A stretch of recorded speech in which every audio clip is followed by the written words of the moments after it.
The Galactic Concordat had watched the small blue planet called Earth for nearly 300 years, and in all that time they had never once considered the primitive creatures living there to be worthy of attention or concern. The 12 elder species who governed the known galaxy had witnessed the rise and fall of countless civilizations, and humanity seemed destined to destroy itself long before it ever achieved the miracle of interstellar travel. Ambassador Velkath of the Sithrani Dominion was stationed at Monitoring Outpost 7, a lonely assignment on the edge of Concordat space where nothing interesting ever happened. He spent most of his days reviewing sensor data and filing reports that nobody would ever read, wondering if he had somehow offended his superiors to deserve such a boring position. That changed on what the humans would have called a Tuesday afternoon. The sensors screamed with warnings as a massive energy signature appeared from nowhere, and Velkath nearly fell from his chair as he scrambled to understand what he was seeing. Something had torn a hole in the fabric of space itself, a method of travel that the greatest minds in the Concordat had declared impossible centuries ago. A ship emerged from the rift, and Velkath felt his four hearts stop beating for a moment as he beheld the vessel. It was enormous, stretching nearly 3 kilometers from bow to stern, covered in armor plating that gleamed like polished obsidian, and bristling with weapon systems that made his blood run cold. The ship broadcast a simple message in crude but understandable galactic standard, identifying itself as the USS Horizon, a vessel from the planet Earth on a mission of peaceful exploration. Velkath immediately contacted the Concordat High Command, and within hours the border fleet had assembled. 200 warships from 7 different species surrounded the human vessel, their weapons charged and ready for battle. Fleet Commander Zorax of the Kethari Empire took personal command of the situation, his scaled face twisted with contempt as he studied the alien ship on his view screen. The Kethari were the military backbone of the Concordat, proud warriors who had conquered dozens of worlds, and Zorax had no intention of allowing these primitive newcomers to threaten the established order. Now, he broadcast a demand for the humans to surrender immediately and submit their vessel for inspection, warning them that any resistance would result in their complete destruction. On the bridge of the USS Horizon, Captain Daniel Carter listened to the alien commander's threats with a calm expression on his weathered face. He was a man in his early 50s with graying hair and steady hands, a veteran of 3 wars who had seen enough combat to last several lifetimes. His executive officer, Commander Maria Reyes, stood at his side with tension visible in her shoulders. She was younger than him by 20 years, sharp and capable, with dark hair pulled back in a tight bun and eyes that missed nothing. "They have us surrounded," she said quietly, studying the tactical display that showed the alien fleet positioned around them like wolves circling wounded prey. Captain Carter nodded slowly and took a deep breath before responding to the alien transmission. His voice was calm and measured, carrying no hint of fear or aggression as he spoke. "Fleet Commander Zorax, I am Captain Daniel Carter of the USS Horizon. We come in peace and have no hostile intentions toward your Concordat or any of its member species. I would be honored to welcome a diplomatic delegation aboard our vessel to discuss the terms of our first contact." Zorax was taken aback by the human's response. He had expected fear, defiance, or desperate attempts to flee, but this calm invitation was something he had never encountered before. Ambassador Velkath, who had been monitoring the exchange from his outpost, saw an opportunity and quickly volunteered to lead the diplomatic delegation. Despite his low rank, his experience in xenocultural studies made him the ideal candidate, and the High Command reluctantly approved his request. The delegation was assembled within hours, consisting of 12 representatives from the major species of the Concordat. They boarded a shuttle and approached the human vessel with weapons armed and shields at maximum power, prepared for treachery at any moment. What they found instead was a small human woman with a warm smile waiting to greet them in the landing bay. "Welcome aboard the Horizon," she said cheerfully, introducing herself as Lieutenant Sandra Kim, the ship's communications officer. "Captain Carter is looking forward to meeting all of you. Please follow me." The aliens exchanged uncertain glances as they followed the young officer through the corridors of the human ship. The interior was clean and efficient, filled with technology they did not recognize. And everywhere they looked, they saw humans going about their duties with calm professionalism. They passed a gymnasium where human soldiers were training, and the delegates stopped to stare in amazement. The humans were lifting weights that would have crushed a Cathari warrior, running on machines at speeds that rivaled the fastest species in the Concordat, and sparring with a ferocity that made even the battle-hardened Zorax uncomfortable. "How is this possible?" Velkath whispered to himself, his scientific mind struggling to process what he was seeing. These creatures should be barely capable of space travel. Lieutenant Kim noticed their interest and smiled apologetically. "Sorry about the noise," she said casually. "The Marines get restless during long voyages. Training helps them stay focused." The delegation continued through the ship until they reached the bridge, where Captain Carter rose from his command chair to greet them personally. He was taller than most of the aliens, with broad shoulders and hands that looked like they could crush stone. But his eyes were kind, and his handshake was gentle. "Thank you for accepting my invitation," he said warmly.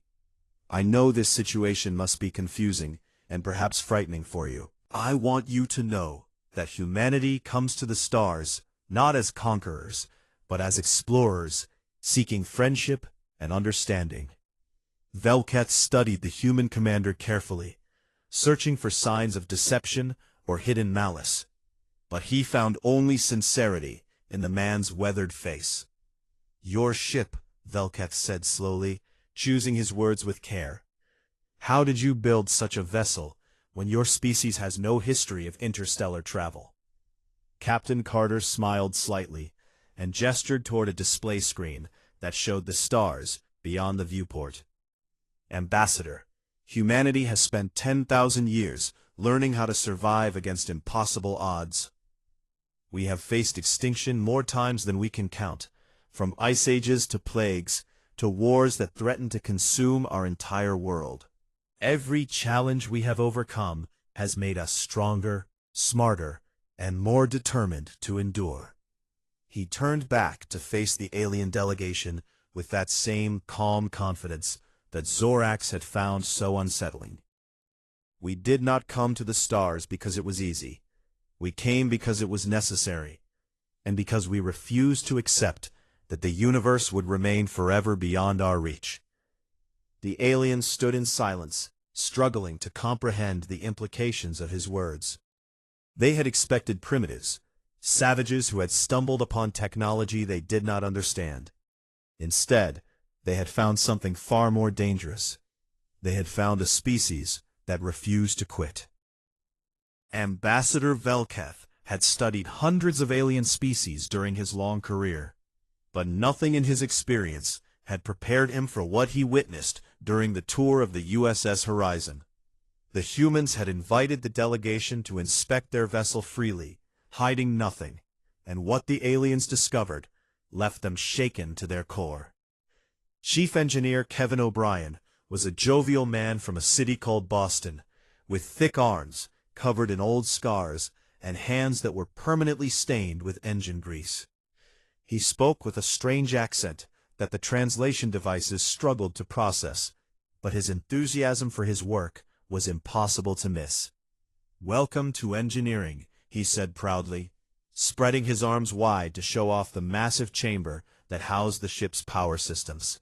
"This is where we keep the heart of the old girl beating." The delegation stared in stunned silence at the swirling sphere of contained darkness that floated in the center of the room, held in place by energy fields that crackled with barely restrained power. "Is that what I think it is?" Velketh whispered, his voice trembling slightly. Kevin grinned and nodded. "Singularity reactor," he confirmed casually. "We harvest a black hole from deep space, compress it down to about the size of a marble, and use it to generate more power than most civilizations produce in a century." The alien delegates exchanged horrified glances. The Concordat had experimented with singularity technology thousands of years ago, and the results had been catastrophic. 3 entire worlds had been destroyed when the containment systems failed, and the technology had been banned throughout the galaxy ever since. "Your containment protocols," a Vethkai scientist named Zural stammered. "How do you prevent cascade failure?" Kevin scratched his chin thoughtfully and launched into a technical explanation that made most of the delegation's heads spin. He described redundant safety systems layered upon redundant safety systems, fail-safes that activated fail-safes, and emergency protocols that could shut down the reactor in microseconds if anything went wrong. "We lost a few ships during the early days," he admitted with a shrug. "Brave men and women who gave their lives so we could figure out what not to do. We learned from every mistake, improved every system, and now the Singularity Reactor is the safest power source humanity has ever developed." Velketh noticed that the human engineer spoke of those early casualties with respect rather than regret. These humans did not fear death, he realized with growing unease. They simply refused to let it stop them from achieving their goals. The tour continued to the medical bay, where Dr. Leeson Wynn greeted them with a warm smile and gentle manner. She was a small woman with kind eyes and steady hands, the sort of person who radiated calm in every situation. "Please make yourselves comfortable," she said, gesturing to the examination tables and diagnostic equipment that filled the room. "I understand you may have questions about human biology and medicine." Velketh had many questions indeed, and Dr. Nguyen answered them all with patience and clarity. She explained how humanity had developed advanced regenerative treatments that could regrow lost limbs, nanotechnology that could repair cellular damage at the molecular level, and genetic therapies that had extended the human lifespan well beyond what nature had intended. "Your medical technology rivals our own," admitted Prethal, a Synthari physician who had practiced medicine for over 300 years. "How did you achieve such rapid advancement?" Dr. Nyen's smile faded slightly, and a shadow passed across her face. "Humanity has been at war with itself for most of its history," she said quietly. "We have developed countless ways to hurt each other, to maim and kill and destroy. Our medical science advanced so quickly because we needed it to. Because there were always more wounded soldiers who needed saving, more civilians caught in crossfire who deserved a chance to survive." She paused and looked at the alien delegates with eyes that held depths of sorrow and determination in equal measure. "We became very good at keeping people alive because we had so much practice watching them die." The delegation fell silent, unsure how to respond to such a bleak admission. These humans were unlike any species they had ever encountered, forged in the fires of constant conflict, tempered by suffering that would have broken lesser civilizations. Lieutenant Tyler Brooks was next, a young man barely 30 years old who commanded the tactical division with quiet confidence. He led the delegation to the Weapons Control Center, where banks of displays showed the terrifying array of armaments the Horizon carried. "We prefer not to use these," Tyler said calmly, gesturing to the readouts. "But when diplomacy fails, we believe in being prepared."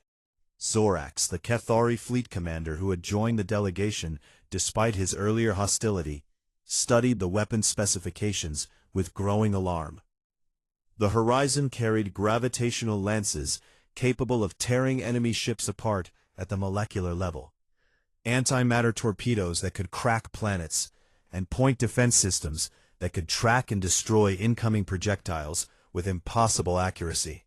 "Your shields," Zorak said slowly, pointing to a display he did not understand.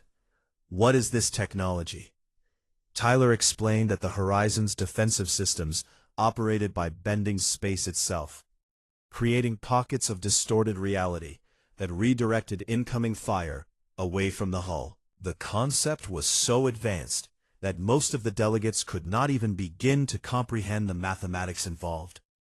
"You could destroy our entire fleet," Zorak said flatly, his warrior's pride warring with his tactical assessment. Tyler met the alien commander's eyes without flinching. "Yes, sir," he admitted honestly, "but we came here to make friends, not enemies. These weapons exist because sometimes peace requires the ability to defend yourself." The tour ended on the observation deck, where enormous windows offered a breathtaking view of the stars beyond. Captain Carter was waiting for them with coffee and tea, strange human beverages that the aliens politely declined. "You have seen our ship," the captain said quietly, gazing out at the assembled Concordat fleet. "You know what we are capable of. But I want you to understand something important." He turned to face the delegation with that same calm confidence that had unsettled them from the beginning. "Humanity has learned many hard lessons during our history, and the hardest lesson of all was this. True strength is not measured by how many enemies you can defeat, but by how many wars you can prevent." Velketh felt something shift in his perception of these strange creatures. They were not the primitives he had expected, nor were they the conquerors he had feared. They were something far more complex, a species that had stared into the abyss of its own destruction and emerged with wisdom born of suffering. "I will recommend to the High Council that humanity be considered for provisional membership in the Concordat," he said slowly, surprising himself with his own words. Captain Carter smiled and extended his hand in the human gesture of friendship. "That is all we ask. A chance to prove ourselves worthy of your trust." Velketh hesitated for only a moment before taking the human's hand in his own. The grip was firm but gentle, the hand of a warrior who had chosen peace. The delegation returned to their ships in thoughtful silence, each member struggling to process what they had witnessed. They had come expecting to find primitives who needed to be taught their place in the galactic order. Instead, they had found teachers. The news of humanity's arrival spread through the galactic Concordat like wildfire, and reactions varied wildly depending on who was doing the reacting. Some species were curious, others were fearful, and a few saw opportunity in the chaos. The Vorn hegemony fell firmly into the third category. War leader Krethnos was a massive creature even by Vorn standards, standing nearly 3 meters tall with 4 powerful arms and a face that seemed designed by nature to inspire terror. His species had built their entire civilization on the principle of conquest, believing that the strong had not just the right, but the duty to dominate the weak. For centuries, the Vorn had been the most feared military power in the Concordat, their fleets sweeping across the galaxy to claim world after world for their ever-expanding empire. The other species tolerated their aggression, because challenging them seemed like suicide, and the Vorn had grown accustomed to getting whatever they wanted. The arrival of humanity threatened everything Krethnos had built. "These humans must be destroyed," he declared at a meeting of the Vorn High Command, his voice echoing through the cavernous war chamber. "They represent a threat to our dominance that cannot be allowed to grow." His generals murmured in agreement, their yellow eyes gleaming with hunger for battle. The Vorn had not faced a worthy enemy in generations, and the prospect of crushing these upstart mammals appealed to their warrior instincts. Krethnos assembled a fleet of 500 warships, the largest military force the hegemony had deployed in over a century. Dreadnoughts and battle cruisers and carriers filled with thousands of fighter craft, all converging on the coordinates where the human vessel had been detected. He broadcast his intentions openly, daring the Concordat to interfere. This was Vorn business, he declared, and any species that attempted to aid the humans would share their fate. Ambassador Velketh received word of the approaching fleet while meeting with Captain Carter aboard the Horizon. His face went pale as he read the intelligence report, and his hands trembled as he passed it to the human commander. "You must flee," Velketh urged desperately. "Return to your homeworld and prepare your defenses.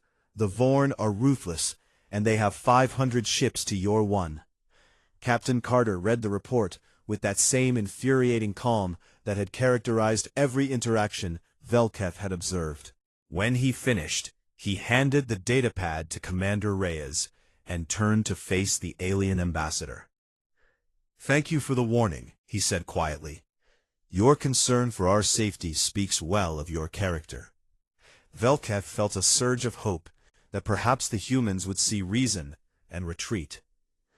"But we will not be running," Carter continued, crushing that hope with 5 simple words. Commander Reyes stepped forward, with concern evident in her dark eyes. "Captain, with respect, the odds are overwhelming. Perhaps we should at least attempt to negotiate before committing to a course of action we cannot reverse." Carter shook his head slowly. "The Vorn do not negotiate with species they consider inferior," he explained patiently. "And right now, they consider us prey, not equals. Negotiation requires mutual respect, and respect must be earned." He turned to face the viewport, gazing out at the stars with an expression that Velketh could not read. Humanity learned long ago that running from bullies only makes them bolder. The only language tyrants understand is strength. The captain activated the ship-wide communication system and addressed his crew in a voice that carried across every deck and compartment. "All hands, this is the captain speaking. We have received intelligence that a hostile fleet of 500 warships is approaching our position with the intent to destroy us. I will not lie to you and pretend the odds are in our favor." Throughout the ship, crew members stopped what they were doing and listened intently. Engineers looked up from their consoles. Marines paused their training. Medical staff set down their instruments. "But I have served alongside each of you long enough to know what you are capable of," Carter continued. "I have seen you face challenges that would have broken lesser crews, and I have watched you overcome every obstacle through courage, skill, and determination." His voice grew stronger, filled with a confidence that seemed to radiate through the very walls of the ship. "Today, we will show the galaxy what humanity is made of, not with anger or hatred, but with the quiet strength that has carried our species through 10,000 years of struggle. Man your stations and prepare for battle." The horizon came alive with activity as the crew responded to their captain's words. Lieutenant Brooks coordinated the tactical systems, while Chief O'Brien pushed the Singularity reactor to maximum output. Dr. Nguyen prepared her medical teams for casualties, while Lieutenant Kim broadcast a message to the approaching Vorn fleet. "Attention Vorn vessels," Carter's voice rang out across the void. "This is Captain Daniel Carter of the USS Horizon. I am aware of your intentions, and I am offering you a single opportunity to withdraw peacefully. Humanity did not come to the stars seeking conflict, but we will not shy away from it either." Krethnos received the message aboard his flagship and burst into laughter that made his bridge crew flinch. "The human thinks it can threaten us," he roared with amusement. "One ship against 500, and it dares to suggest we should retreat?" He composed his response with deliberate contempt. "Human, I am war leader Krethnos of the Vorn hegemony. Your species is nothing, a footnote in galactic history that will be forgotten within a generation. When I am finished with your pathetic vessel, I will travel to your homeworld and claim it as my personal hunting ground." The message reached the horizon, and Velketh watched Captain Carter receive it with growing despair. Surely now the human would see reason, would understand that there was no shame in strategic retreat. Instead, Carter simply nodded to himself, as if the Vorn's response was exactly what he had expected. "So be it," he said quietly. The USS Horizon began moving toward the approaching fleet, and Velketh felt his 4 hearts sink as he realized that these strange, stubborn, impossible humans were actually going to fight. Commander Reyes appeared at the ambassador's side. "You should return to your shuttle," she said gently. "This is not your battle, and there is no reason for you to share our fate." Velketh looked at the young officer, seeing for the first time the steel that lay beneath her professional exterior. These humans knew they were probably going to die, and yet they faced that knowledge without fear or despair. "I will stay," he heard himself say. "If this is to be humanity's final hour, then at least there will be one witness to tell the galaxy what you were." Reyes smiled sadly and placed a hand on his shoulder. "Thank you, Ambassador. That means more than you know." The Vorn fleet appeared on the sensors, 500 points of light, spreading across the tactical display like a constellation of death. They moved in perfect formation, confident and eager for the slaughter to come. On the bridge of the USS Horizon, Captain Daniel Carter sat in his command chair and watched them approach with calm eyes. "All hands," he said softly, "stand ready." The galaxy was about to learn what happened when you backed humanity into a corner. What happened next would be remembered throughout the galaxy for thousands of years, spoken of in whispers and taught in military academies as the most one-sided battle in recorded history. They called it the 17 Minutes of Silence, because that was how long the watching Concordat observers stood frozen at their stations, unable to speak or even breathe as they witnessed the impossible. The Vorn fleet opened fire with everything they had. Thousands of missiles streaked through the void, their warheads carrying enough explosive power to crack continents. Plasma beams lanced out from hundreds of warships, painting the darkness with deadly light. Kinetic rounds the size of buildings hurtled toward the lone human vessel at velocities that should have made evasion impossible. War leader Krethnos watched the barrage with satisfaction, already composing the victory speech he would deliver when the human ship was reduced to scattered atoms. No vessel could survive such an onslaught, no matter how advanced its technology. The USS Horizon proved him wrong. Lieutenant Tyler Brooks sat at his tactical console, with his fingers dancing across the controls like a musician playing an instrument. His face was calm, his breathing steady, his eyes tracking dozens of incoming threats simultaneously. "Shields holding at 97%, he reported, "beginning evasive pattern Omega." The Horizon moved in ways that should have been impossible for a ship of its size. It twisted and rolled through the incoming fire like a dancer, its shields bending space itself to redirect the weapons that did connect. Plasma beams curved away harmlessly, missiles detonated against invisible barriers, kinetic rounds simply vanished into folded pockets of reality. Ambassador Velketh stood frozen on the bridge, his eyes wide with disbelief. He had studied military tactics for decades, and everything he was witnessing violated every principle he had ever learned. "How is this possible?" he whispered. Commander Reyes stood beside him with a small smile on her face. "Humanity has been fighting wars for 10,000 years, she said quietly. "We have had a lot of practice." Captain Carter remained seated in his command chair, issuing orders in that same calm voice that had characterized every interaction since the beginning. He seemed almost bored, as if facing 500 enemy warships was simply another day at the office. "Tactical. Begin counteroffensive," he said. "Remember our rules of engagement. Disable. Do not destroy. We want survivors." Tyler nodded and activated the Horizon's offensive systems. The gravitational lances fired first, invisible beams of focused gravity that tore through Vorn shields like paper and ripped engine sections clean off their hulls. Ships that had been charging toward the human vessel suddenly found themselves drifting helplessly. Their propulsion systems reduced to twisted wreckage. Antimatter torpedoes followed, but not aimed at the Vorn ships themselves. Instead, they detonated in precise patterns around the enemy fleet. creating cascading electromagnetic pulses that shut down weapon systems and disabled communications. Entire squadrons went dark, their crews suddenly blind and deaf. Specialist Rachel Bennett coordinated the electronic warfare assault from her station, her fingers flying across multiple displays as she waged an invisible battle in the digital realm. Vorn targeting computers crashed, navigation systems fed false data, and automated defense networks turned against their own ships. Their command network is compromised. They are trying to switch to manual control, but our jamming is too strong. Krethnos watched in horror as his mighty fleet fell apart around him.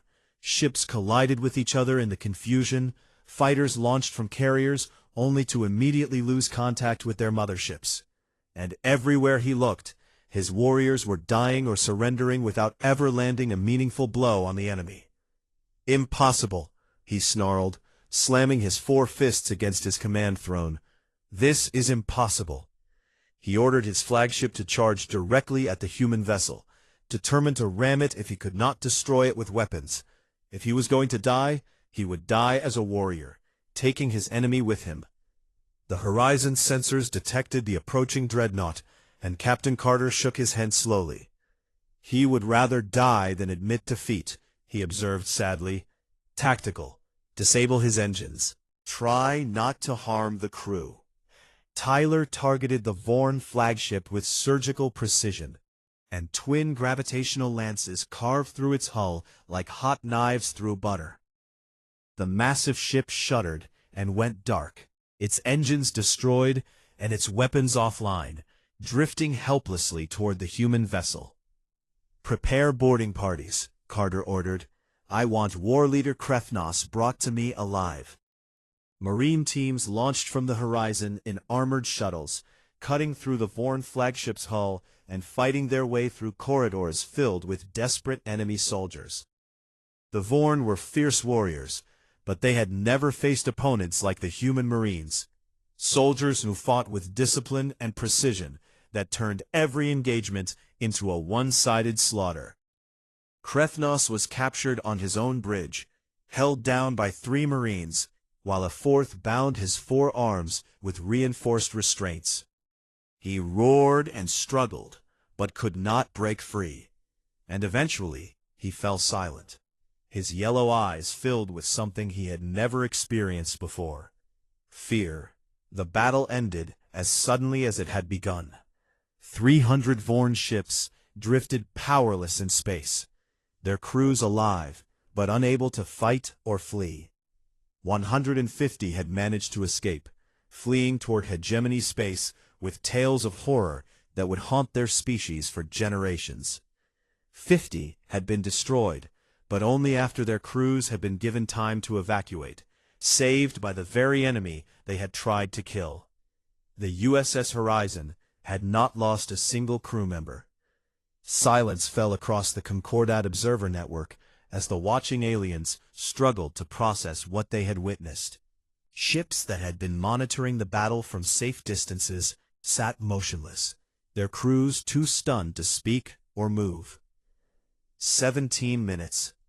That was all it had taken for a single human battleship to defeat the mightiest military force the Vorn had ever assembled.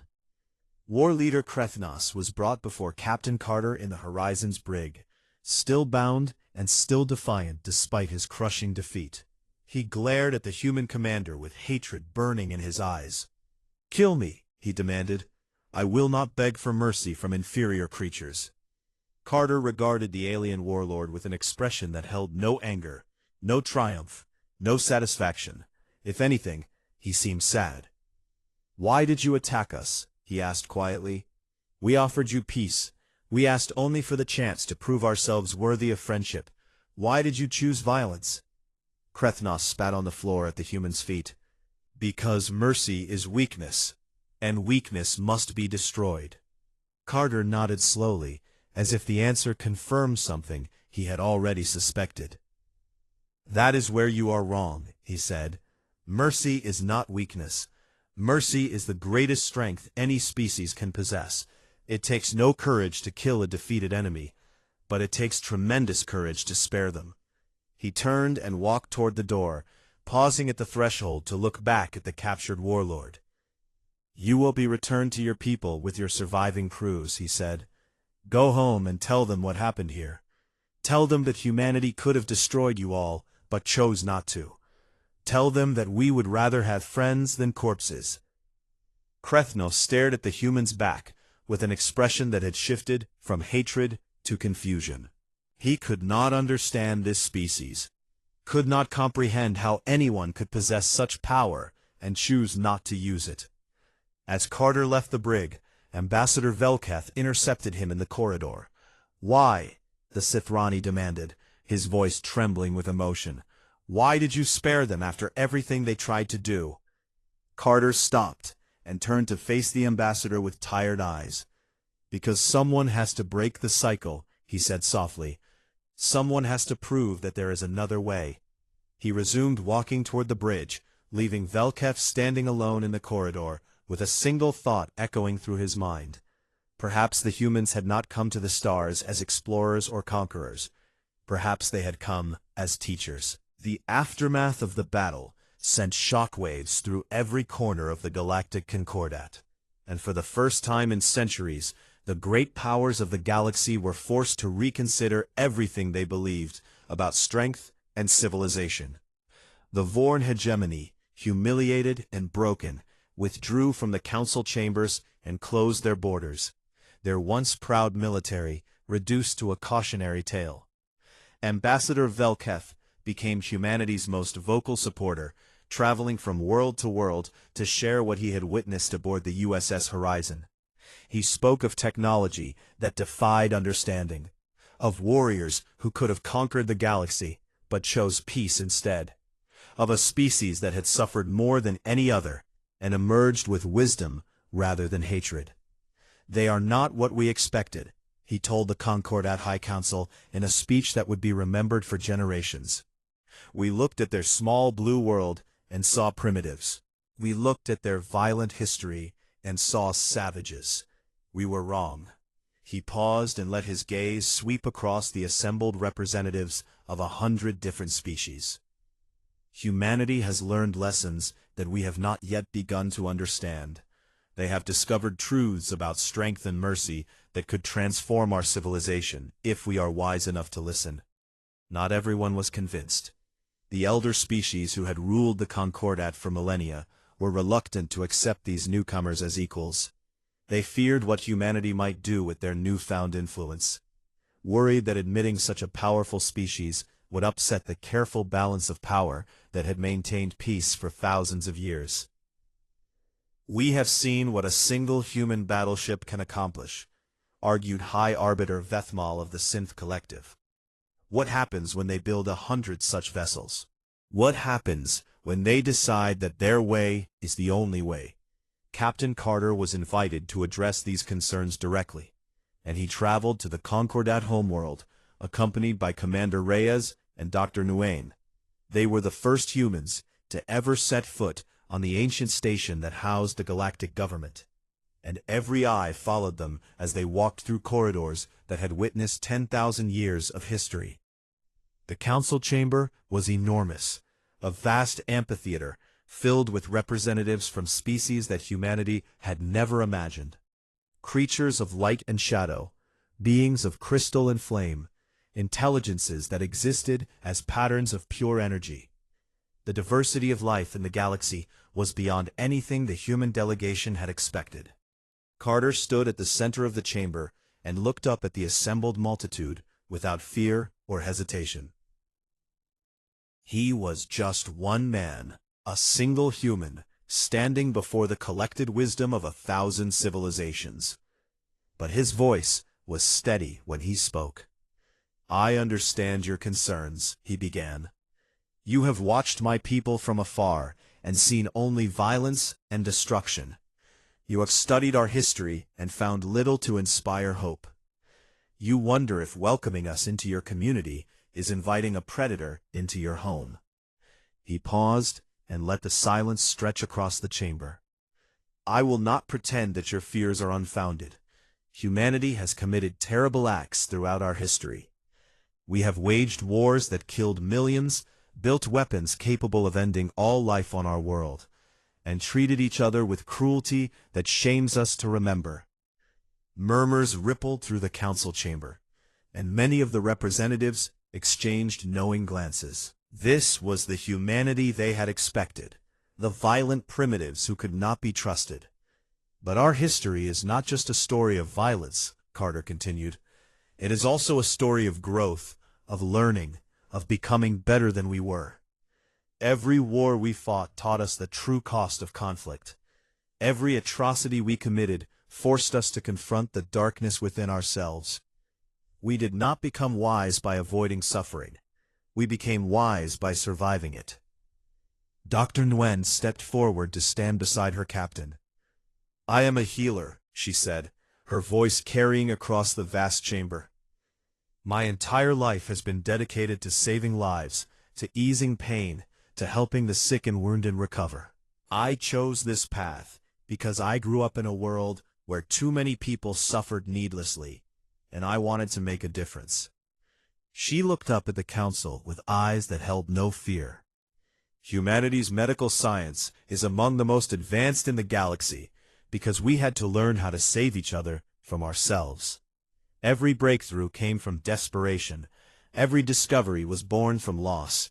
We turned our pain into progress." Commander Reyes spoke next, her military bearing evident in every line of her posture. "I am a soldier," she admitted. "I have trained for combat my entire adult life, and I have faced enemies who wanted nothing more than to destroy everything I love. But I have also learned that the greatest victories are won without firing a single shot."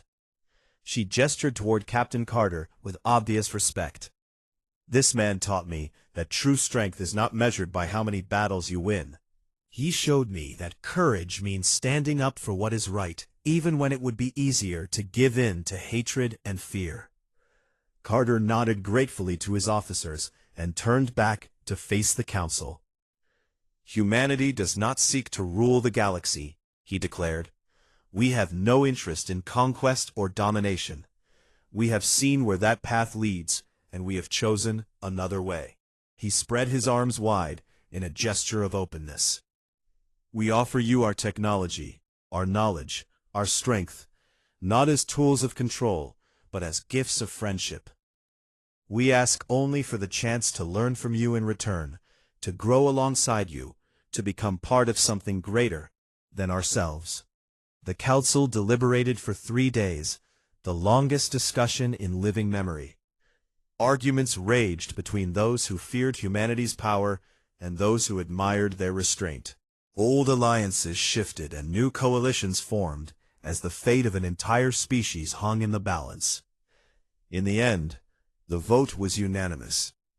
Earth was welcomed into the Galactic Concordat as a full member, the first species to achieve that status without centuries of probationary observation.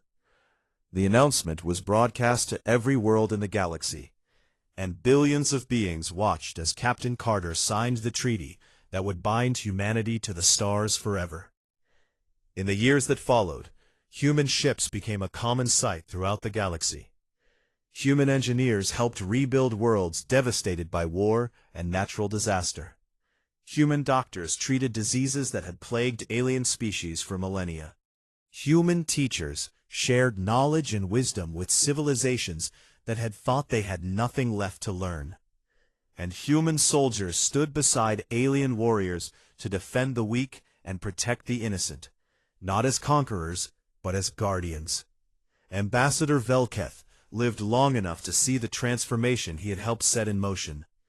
On his deathbed, he was visited by Captain Carter, now Admiral Carter, the white-haired commander of humanity's growing fleet. "You changed everything," Velketh whispered, his voice weak but his eyes still bright. "The galaxy will never be the same." Carter took his old friend's hand gently. "We changed it together," he replied. "You gave us a chance when no one else would." Velketh smiled and closed his eyes for the last time. The galaxy had expected to meet conquerors when humanity arrived. They had prepared for war, braced for subjugation, feared the worst that a violent species could offer. Instead, they found protectors. They found teachers. They found friends, and they were left speechless. The story of first contact would be told for 10,000 years. A reminder that the most powerful force in the universe is not weapons or technology, but the simple choice to extend a hand in friendship rather than a fist in anger. Humanity had come to the stars at last, and the stars were better for it.